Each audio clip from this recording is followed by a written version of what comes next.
Hello friends, welcome to an experiment in the kitchen. This is a brand new to me recipe from Deborah at thriftyhomesteader.com. I'm on her email list and I've tried a couple of her recipes before. They sound amazing.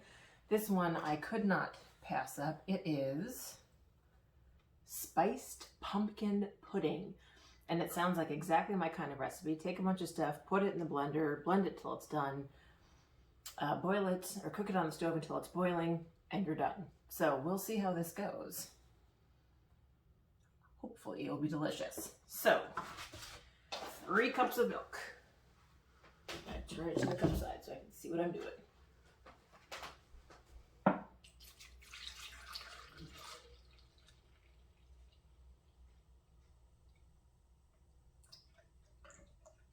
Right.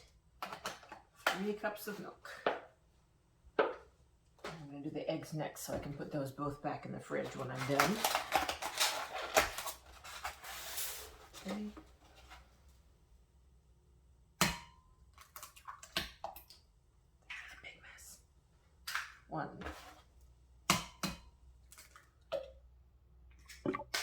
2,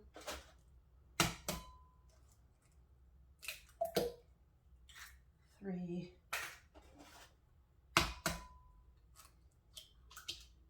4, 1/4 cup cornstarch, so I'm going to try this trick for maple syrup. I do this with honey. If you put a little olive oil in the measuring cup, then the honey doesn't stick to the side of the measuring cup. I'm hoping that will work for the maple syrup as well. We need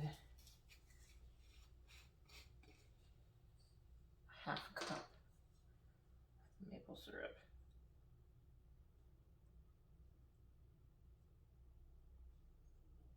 This is a lot of maple syrup.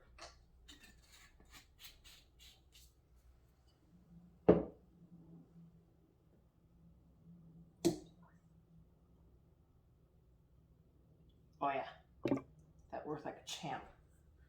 You guys can see it's beating in here. That's awesome. I can't remember where I heard that trick from. It was on one of my YouTube channels. Love it. It says 1 cup of cooked pumpkin puree or canned pumpkin. This is, of course, the famous Libby's 100% pure pumpkin. I remember my mom buying these every year to make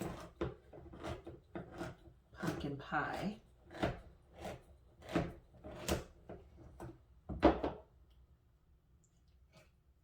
I have another 1/2 cup, so I'm going to fill this twice.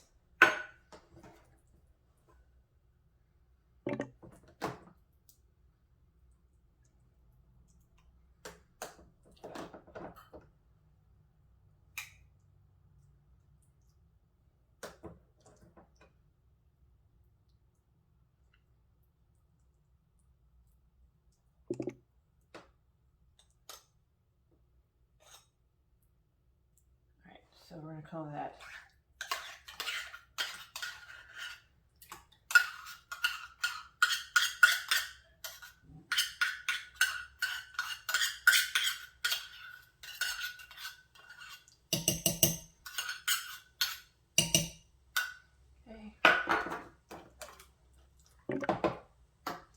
This is actually the first time I have ever bought or used this as an adult. As I said, I remember my mother getting it when I was a kid, but I have never made anything out of pumpkin until now. All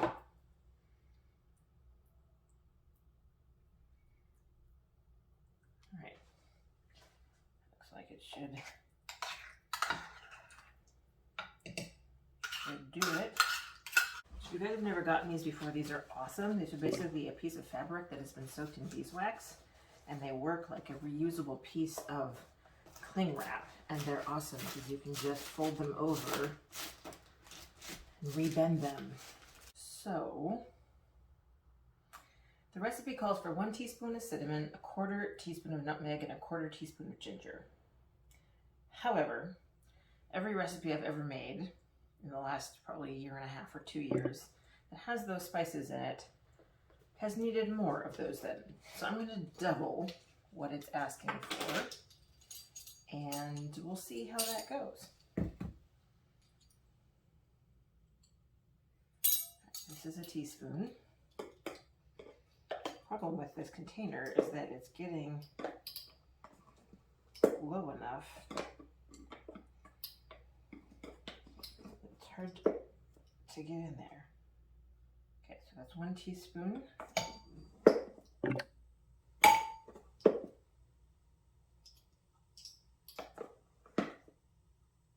2 teaspoons. Find the 1/4 one here, which is over here. So we're done with that. It says a 1/4 teaspoon of nutmeg. So we'll do 2 of those. 1/4 teaspoon nutmeg. 1/4 teaspoon of nutmeg.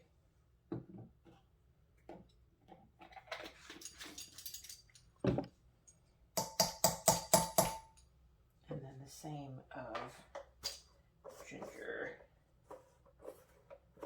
This is going to be interesting.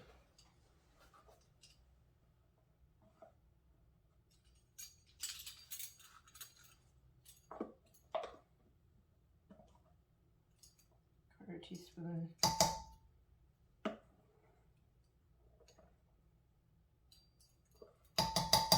Quarter teaspoon.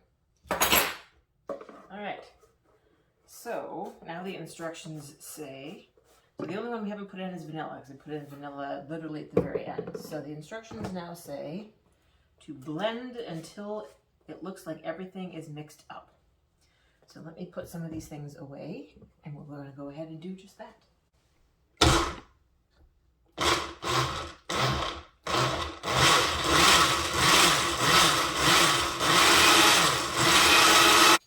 Has suggested a wee bit of clove, which is a brilliant idea. So we're going to try a wee bit of clove.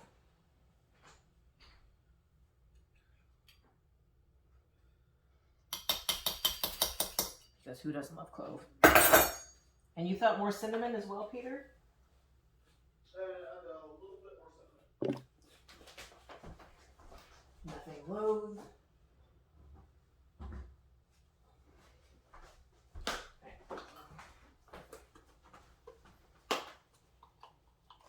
And a little bit more cinnamon.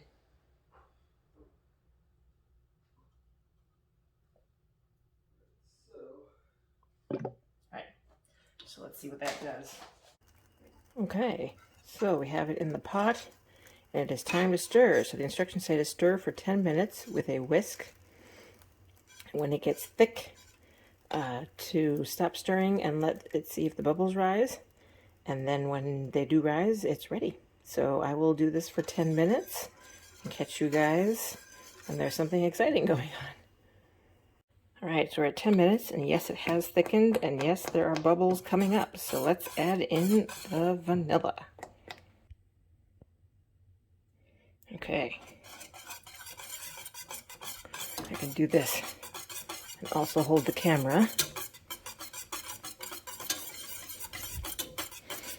The recipe called for 1 teaspoon of vanilla, but one always puts in more vanilla than is requested. And since I doubled the spices that went in, it seemed like I should at least double the vanilla. Man, I wish you guys could smell this. It smells so good. It smells like